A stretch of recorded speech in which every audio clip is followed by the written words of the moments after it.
Okay. Thank you so much for joining us on Straight Outta Savannah, talking with Tammi and my guest, Lilli Washington. She is the most amazing being, and I'm so excited that she has decided to join us here. So she's going to tell you a little bit about her, and we're going to go with it. Well, hello, Tammi. Thanks for having me. Well, I am Lilli Washington. I am from Washington, D.C., born and raised, but currently live in Brooklyn, New York. You know, I always wanted to say that. I always just wanted to yell out random Brooklyn. So I do it. Like I was in Miami this weekend and my best friend was like, why are you just randomly yelling out Brooklyn? Because I always wanted to do that. Okay. So I get to do that. My zip code says Brooklyn. I get to yell Brooklyn at any given time. Yes. I may do it on this. I may yell out a few Brooklyns tonight. And that is okay. All right.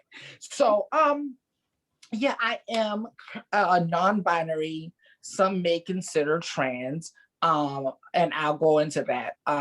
Model slash actor slash producer, who started off as a makeup artist, and I ended up transitioning into in front of the camera early 2020. I was bamboozled, not the first time that's happened in life, and I, ended up in front of the camera, and my first modeling job was Vogue, which was crazy, which we'll go into that because that was a very interesting story how that happened. Yes, because Vogue wouldn't normally be a first modeling job, right? No, there was not.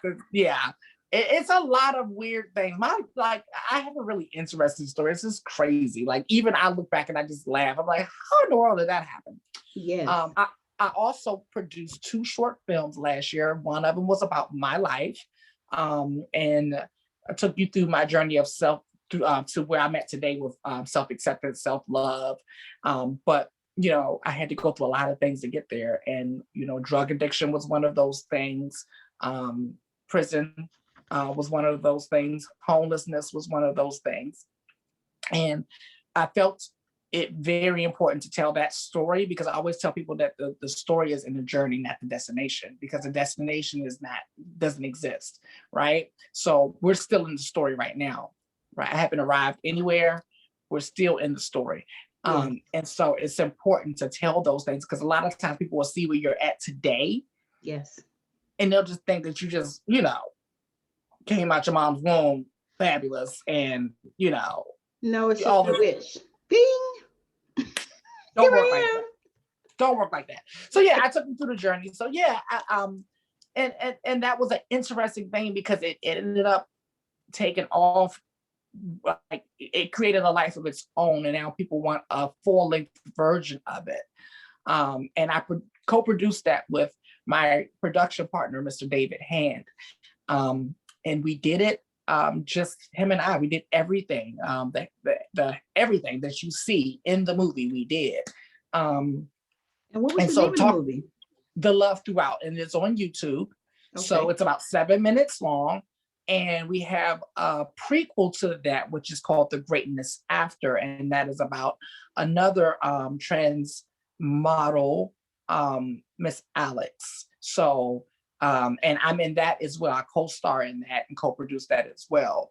Okay. So they both kind of come together and make a complete story. So yeah, and I'm an open book, right? I mean, I just feel like there's no reason not to share my story with people because I went through these things. I believe that I went through these things and survived these things for other people. As well as myself.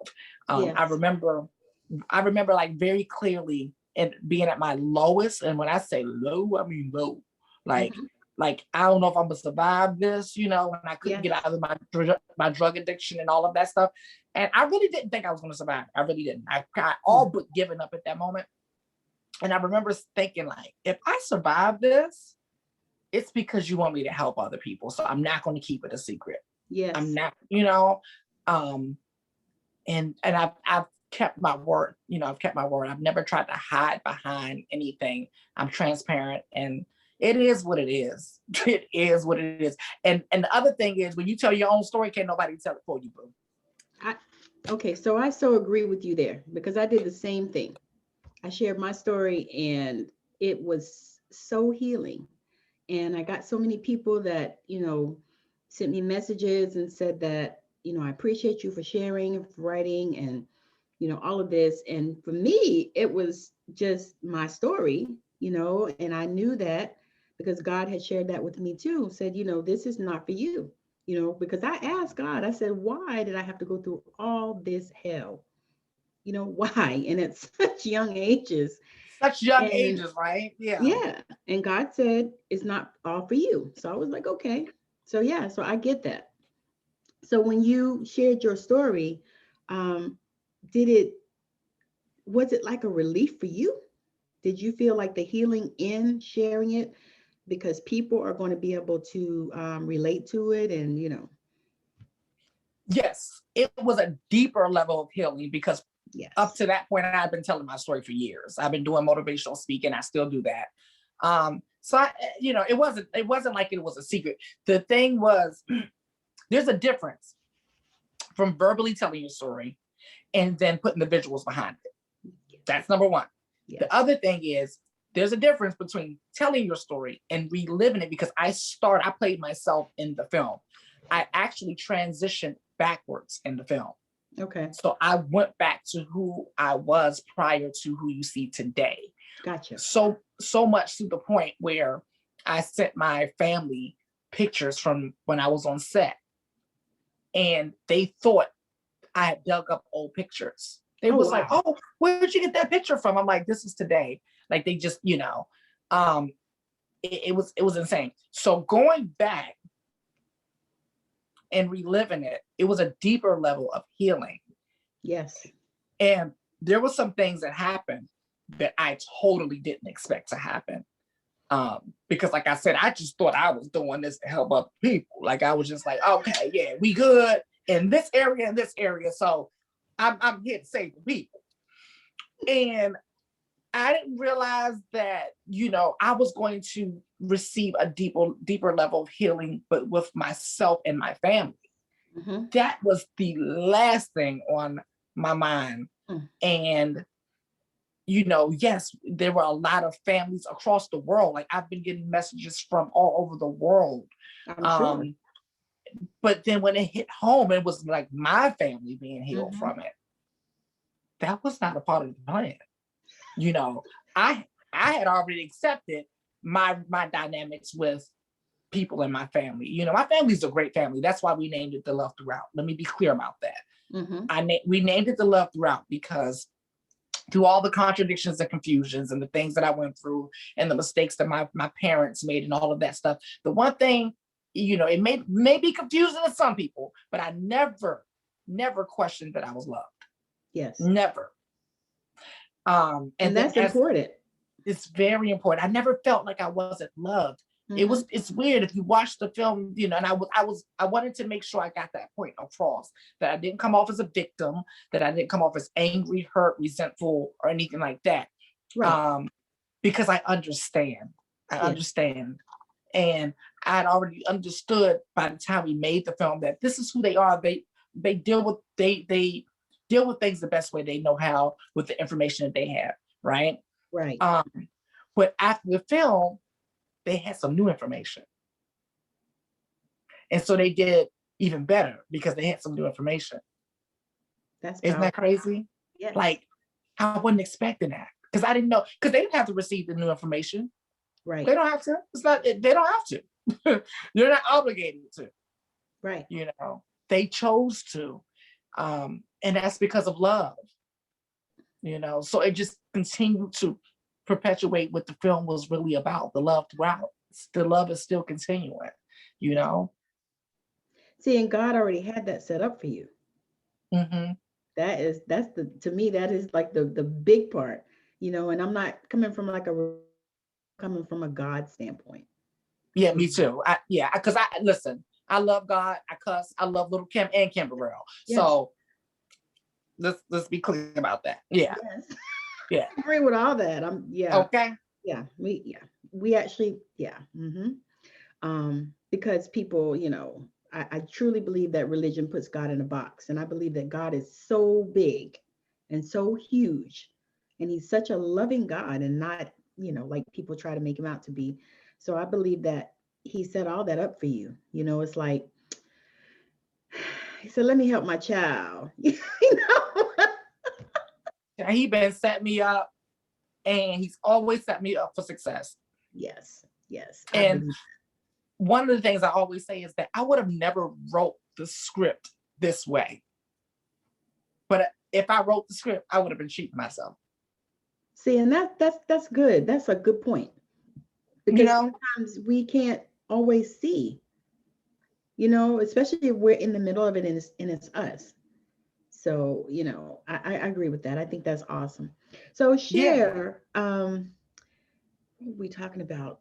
Share how you got to this journey, because I want people to hear that piece. I got to the journey being open and honest and willing with myself and the universe. And really it came through, it came through both love and it came through pain. That's the best way I can put it.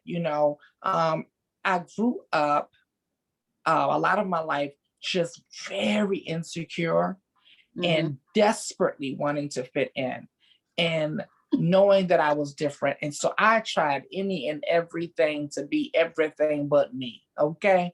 Yeah. I felt like if you all was comfortable, I was going to be comfortable. Okay. Turns out that don't work. Okay.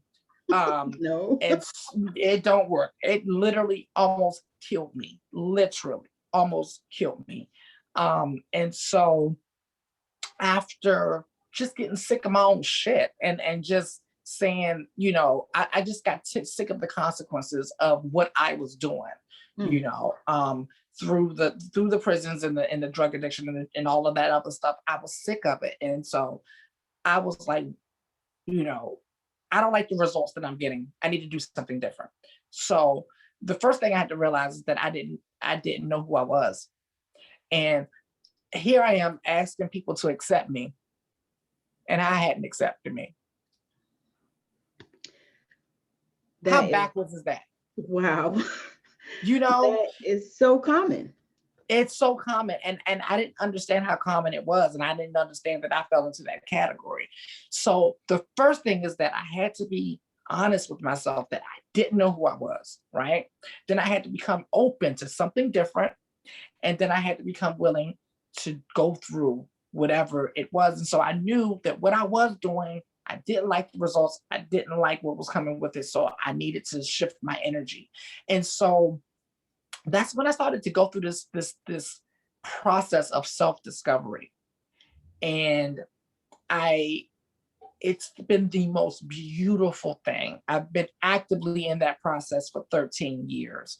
And it's been the most beautiful process ever, right? Because what it's done, it's brought me back to that child again, that free child. Because I love children, I love animals, and I love elders, okay? The rest of y'all on your own, okay? All right, I'm just letting you know. Don't expect too much sympathy from me, right? So, and it just brought me back to that childlike state where I knew anything was possible, that I knew that God was not limited. And that's why I named my company YBLimited, because I knew that God wasn't limited. I knew that I wasn't limited. I knew my possibilities weren't limited. Only if I choose to continue to limit them, because I had them. Oh, I love that. Right? Because they all fell back on me. Because when I started to do the process, I started to realize a lot of stuff fell back on me, that I was the problem and the solution. Yes. Oh, I couldn't be the victim anymore. I was like, oh Lord, okay, all right, now we got to, okay, all right. Wasn't ready for that. I just thought out, we was gonna figure out what y'all all was doing wrong, and we was gonna fix you. But no, that's not how it came about. Okay, so then I was like, okay, cool, I'll take that. So, I realized the problem and the solution was all in me. So I started to do a lot of work on myself and taking accountability. And wow, it was the most beautiful thing. And I realized that I was none of those things that I was presenting the world, presenting to myself. I was none of those things. Child, I had full facial hair and I had long dreadlocks and baggy clothes, and I used to wear Timberland boots and hoodies, and and child looked ridiculous mess. Okay, let's just put it that way. The long story short, okay, I look like wasn't you? I look like I was wearing boy drag, okay? Because I've always been a feminine energy, right? I've always been a feminine energy in a male form. And that brings me to why I said some may consider me trans because of my look. I don't consider me any of those things. I consider me the spirit inside of the body. Like, I don't put limits on who I am. You know, I'm the spirit inside the body. I'm not, I mean, yes, I know that those labels are for other people, but labels are for bottles, okay? Yes. They're not for humans. But I get it. Other people need to put labels on us so that they can feel comfortable. Because when someone asks me what my pronouns are, I tell them, address whatever energy addresses you. So if the masculine energy addresses you, address that. If it's the feminine energy, address that. I don't care. Like, I am a feminine energy in a male form. I am okay with everything that comes with me. There's nothing that I want to change. There's not a mistake that I feel like was made with me. I'm not saying that anybody else doesn't feel that way. I'm not saying that has nothing to do with me is what I'm saying. What I'm saying is with me, with Lilli. The only thing I wanted to change was my name. That was the only thing I wanted to change was my name, because that was the one thing I just didn't identify with. Gotcha. But as far as my physical, I've never been on hormones. The titties is real. God gave them to me, right? Right. At 15 years old, I started to go through puberty, and that was a part of it. I had more estrogen than most men. So take it up with God, you know? And so, you know, I have a feminine body, even though I'm a male, and, you know, I have feminine energy, even though I'm a male. I have male body parts, even though I have feminine energy. Oh, that shit's dope, right? Like, that's dope. Like, that's what I gotta say is you are beautiful. Thank you. Beautiful. I'm just me. I mean, inside and out. I'm just, you know, anyway, go ahead. Oh, thank you. Yeah, it's just it's awesome to be able to just accept everything that comes with you, you know. Yes. I don't feel like I have to apologize, explain, none of that stuff. It just is. So do you do any type of counseling or mentoring to other people? Or I do. I can see you doing that. I do. I've been doing a lot of that for years. I'm very guarded when it comes to that. It's so personal to me, you know, because I post a lot when it comes to what I do professionally and things like that.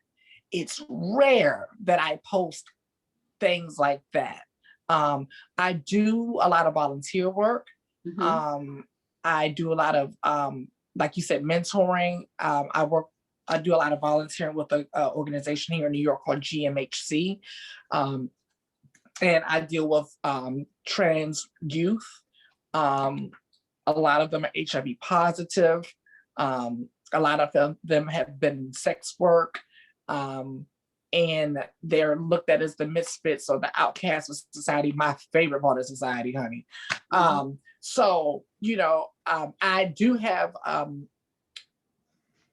event that I'm doing with GMHC that is coming up. So I will be posting that publicly because I've been given the permission and they've asked me to do it. Okay. But typically, I just do it from the bottom of my heart. It means a lot to me. It's something that I feel charged to do after surviving the things that I've survived. Yes. Right. Yes. It is, you know. Yeah. Everything doesn't need to be publicized. No, everything doesn't. And the things that we are being charged to do, especially as we grow and as we, you know, move into the place that God is calling us to be and all this stuff. Yeah, we are. It's like when I talk to you, I feel like I see such a light. You know, there's just such a light. Wow. And wow. I'm just super excited just to see how you have transformed that journey. Because just listening to you, I can feel, you know, where you came from and how you did, you know. And it's so amazing to me because when I speak to people and I see, you know, because I wasn't there to see all that other stuff, but just hearing you talk about it and describe it and just, you know, seeing how you've just gone from this place where you felt like you were at the depths of despair and now you're here. Yeah. You know? Yeah. Just like that, you know, is people see you now and they're like, oh, she's this or he's that, or and all that, but they don't remember and they don't know where you came, No. and you sharing that story is powerful. Yeah, because I feel like I'm robbing people when I don't. Right. Right? Because they think that you just automatically arrive somewhere. Yeah. No. And the other reason why I do it is because it helps both them and myself. Yes. To take away plausible excuses not to be successful, not to be free, not to be whole. Because we all have some plausible excuses that we got a list. All of us got a list. We can go to that list at any given moment and say, you know what? I'm not going to be successful because I'm Black. I'm not going to be successful because I'm trans. I'm not going to be successful because I'm poor. Whatever it is, we can go to it at any given moment. Yes. I just stopped going to that list. Yes. I just left it alone. I put all those excuses back up on the shelf and I pulled down the I cans, right? I can do this. Anything is possible. Why be limited? I can manifest, all of this, but I chose to pull down. Yes. It's a choice. It's a daily choice. Yes. Daily choice, because at any given moment, I can make a different choice. Yes. Right? Yes. I'm writing that down. And the thing is this. After I just decided to change my life, it's not like everything was roses and peaches and cream and all this stuff.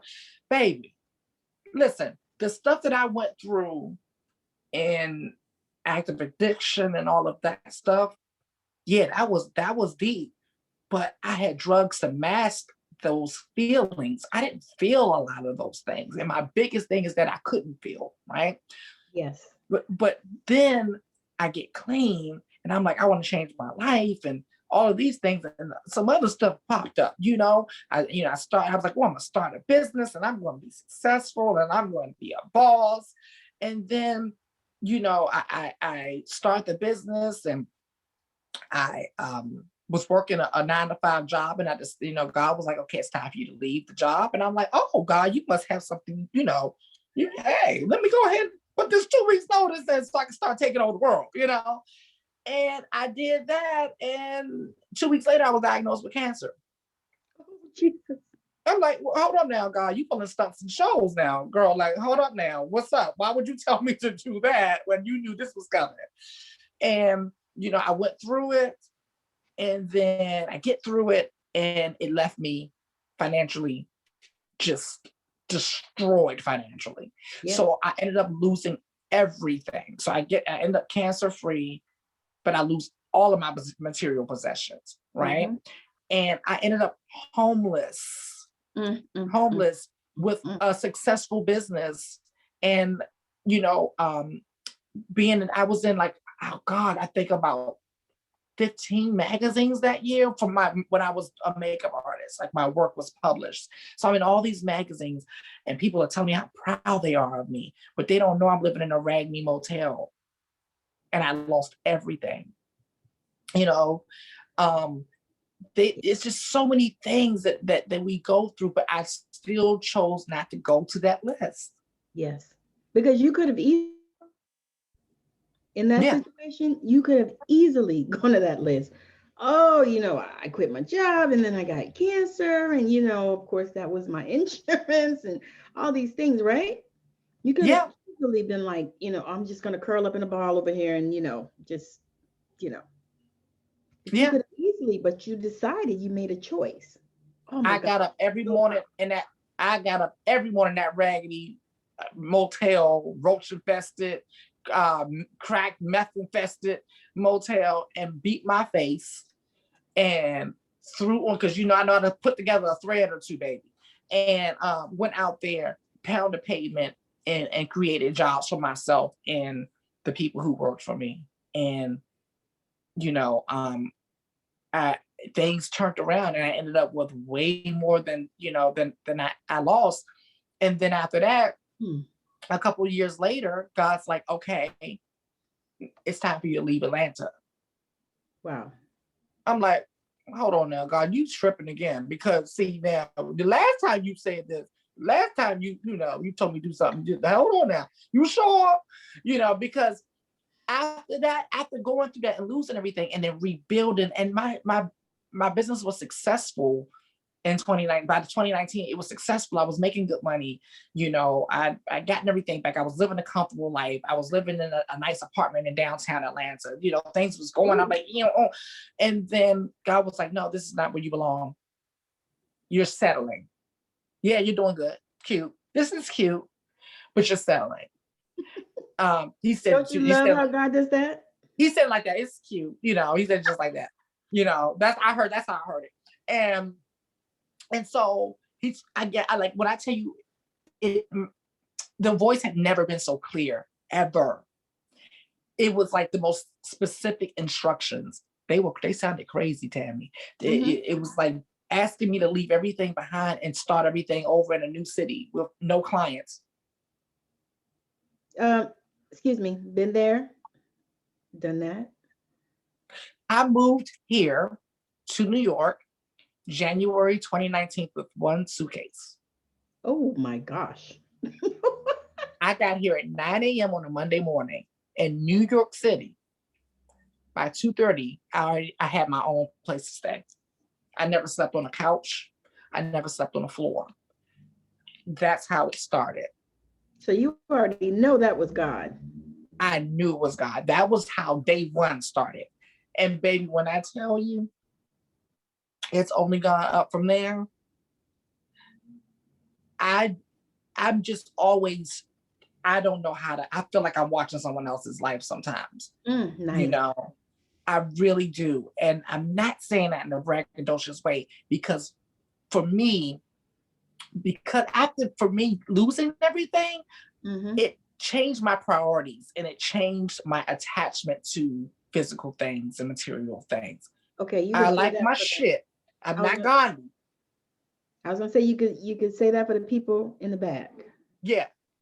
I like my shit now, but my attachment don't look the same. Yes, it don't look the same. I agree. It really don't. My peace is my number one concern. Yes. And I protect that at all costs. And I have peace in my life today. Yes. I have peace in my life. I do what I want. I communicate with who I want to be with. I do what I want to do for work. And I get to monetize off of it, and I get to help other people. Yes. It don't get any better than that. Say, what more can you ask for? What more can you ask for? What more can you ask for? And one of the things that I learned is that I got better long before things got better. Yes. Okay. Yes. So, it wasn't like the bank account got cute and then I got happy. No, bitch, I was happy before the bank account got cute. Okay. Don't do me. That's how I, you know what I'm saying? Yes. I felt my peace before I felt the coin. Yes. Yes. Isn't that amazing how that happens? Because I truly, I'm with you with all of that. It's because peace is priceless, I believe. And I protect it at all costs. Yes, absolutely. I don't care who you are. I don't care what you bring to the table. I don't care. It's my peace first. I will scrap the whole whatever it is. If it's a relationship, if it's a job situation, I have turned down so much money because I felt like something will compromise who I am, my integrity, my peace, whatever. Oh God, that's why I said my attachment to material stuff doesn't look the same. Yes. It's long. Let me tell you something. Another part of that, to move up here, I made a lot of sacrifices, right? Because yes, I was making good money, but I was moving to New York City. I don't know if you checked the stats on how expensive. Okay, so it was kind of, because just to live in Atlanta's prices was rising at that time, and that was another thing that gave me the courage to move. But I had to make some sacrifices because bills still had to be paid in Atlanta, but I still had to come up to New York with a coin. Yes. So I went back to what my great grandmother used to always say, don't nobody need to know what you're eating. Don't nobody need to know what you're sleeping on, right? Or anything like that. So I scaled back, you know? So I remember that I could live off some ramen noodles. I did it in prison for 2 years. I knew it'd keep me alive, right? So listen, I may be complaining, I may be sick of it, but the bitch won't die. So I knew I can live off of minimalist stuff. I wasn't living in a roach infested, meth infested, crack infested motel. I was living in my own apartment, right? In downtown Atlanta, eating my oodles of noodles, right? So I made those adjustments to move here and to live my dream that I knew I was supposed to be doing. And the payoff has made the sacrifice seem so minute. You said something there. I couldn't ask for, I couldn't have asked for a better story, but I wouldn't have written the script the way it's turned out. If I would have wrote the script, I would have been cheating myself. Yeah. Right? Because it wouldn't include pain. It wasn't going to include that. We're going to leave that part out. Right, because you want to leave that out. Yeah, we're going to take the easy route. Yeah, you already did the pain part, you know. Yeah. What is his name? Chris Gardner, The Pursuit of Happiness. Yes. I watched the interview that he did, and they asked him, was it easier to live the story or to write it? And I'll never forget this. He said that it was easier to live it because in living it, you didn't think about it and you didn't worry about it. You were just trying to make it. And writing it, you had to relive it in order to tell the story. And that has stuck with me all these years because I thought about that thing when I was doing mine. I was like, because some of the stuff I have pushed down so much, you know, and because that's how we have to survive. You know, we push it down and we say, okay, we're not going to think about that. We're not going to deal with that. And so as I was writing it, it came back up. And not only does it come back up, but all the feelings and all the emotions around it come back up, you know, and that was, and so when I think as you share these stories and you tell it, you get like an even deeper healing, like you said, you know, that you even more than what you thought, because, you know, to me, it's almost essentially like you healed through it twice. Yes. You know, and you put it out there so that other people can heal. Yeah, because I see what it does to people who don't do that. Yes. I see what that looks like, right? I see what it looks like when people hold on to things and they live in hurt, anger, fear, resentment. Yes. I see what that does to them. It kills them. It kills them. And it gives them wrinkles. I don't like wrinkles. And so, you know, so I'm like, girl, like, I don't want no daggone wrinkles. I don't want no more acid reflux than I already got. You know what I'm saying? I just don't want it. With all that stuff that's coming with what you got, I don't want none of that. Okay. I feel the same. Because we learn a lot. 50 years old. And you see what I'm saying? And listen, no wrinkles. Right. Because I mean, I let it go. I said, you know what? No, I'm not going to do that. But yeah, I just turned 40 on Friday. Oh, happy birthday. Yeah, thank you. I don't even usually. Congratulations. Thank you. I feel like it's a congratulations, right? Like, oh, we made it, right? So, yeah, it hit me hard because I usually don't even celebrate birthdays like that. But this one was just like, whoa. Well, it's a new thing because something about 40. I can share that with you. Something about 40. And then once you hit that decade and then you hit the next decade, and I haven't got to the next decade, but I've heard that it is a whole nother thing. It's almost like you're now on the tip of the iceberg, and then you just start going up and up and up within yourself, you know, and then you have that place where you think you don't give a fuck what people, once you get there and you start. That's what I'm trying to get to. Decades, you don't give a fuck. That's what I want to get to. I want to cuss motherfuckers out just for no reason. You know what I'm saying? Like, bitch, that don't make no sense. It's fun. Okay, that's my goal. That's one of my number. This all written down right there. Well, I'm just like, yeah, it's it's almost because I'm that person. It's almost there. You know, I have one part of me that's just like, child, I'm gonna just let them be who they are. But then I got the other part of me that's like, okay, girl. I think like this, you know, sometimes it's like, shut them down, shut them down. Yeah. Yeah. Sometimes you got to shut them down because it's just like, okay, so you just not going to stop unless I say something. Okay. And now it's done. Okay. And now it's done. And let me tell you, I could teach a class on moving on. Because listen, once I let your ass have it, I ain't thinking about it again. I'm not thinking twice about it. Done. And that's the whole reason why you got cussed out, because I wanted to get it off me. Right. And if you walking around with the feelings and upset and puffing and huffing and all that stuff, that's on you. That's totally on you. But baby, when I tell you, once I release it, yes, I'd be like, oh, so hey, you want to go to the movies on Saturday? Like, I'm done. I'm over. You know, yeah. But that's a healthy way to live. You know, it's healthy. Yeah, I'm not holding on to stuff. Right, and you're not harboring resentment and all that other kind of shit, because those things, those emotions are so useless. You know, they're just useless. They are. You know, they are, and it's like, you know, I'm not like, I don't want to hold on to any resentment. I don't want to not, or at the other end of the spectrum, which is not deal with it. Right. Exactly. No, I'm going to deal with it. Okay. And I'm gonna say what I got to say, do what I got to do. Yes. And I am on to the next thing. That moment has passed. Yes.